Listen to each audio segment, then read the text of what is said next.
The damage in Napa and Vallejo following yesterday's 6.0 magnitude earthquake. The city of Vallejo puts its damage estimate at $5.2 million for now. Local officials estimated today the Napa Valley suffered $1 billion in damage, largely because of all of those valuable barrels and bottles of wine which came crashing down, as well as the building damage there. The region is encouraging tourists, though, to keep coming because it is open for business. And there's some concern that all of the damage to the local wineries might lead to higher wine prices. Crown 4's J.R. Stone has more on that potential impact. He visited 2 wineries and vineyards where the cleanup is underway. His story is new tonight at 8.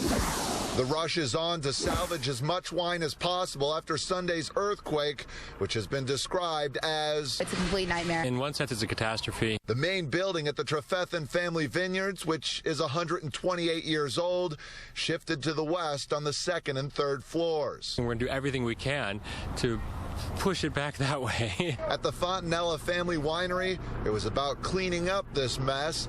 90% of these barrels came tumbling down and crashing into cases of bottled wine. Millions of dollars of 2012 and 2013 vintages scattered every which way. Some of that, though, will be recovered. The wines that come out of these vintages are actually going to be probably more valuable because they're special wines that have survived the earthquake. As for the actual 2014 harvest season that is already underway, production shouldn't be affected, according to these growers, who have a couple different strategies. You know, when grapes are ready to come in, they're ready to come in, and we can't delay that process. So we're finding places that we can send grapes, and we're trying to do this as expeditiously as possible so we can get grapes in. We have grapes out there that are beautiful, that are ripening.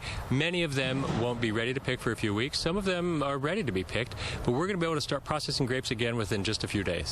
I've spent the day at several wineries, and the one thing that hits you is the smell of the spilled wine, something you certainly can't show on TV. Now, when it comes to the future price of wines, it's hard to make any sort of prediction, but there are some out there that believe the loss of these aging wines will have a trickle-down effect on the market.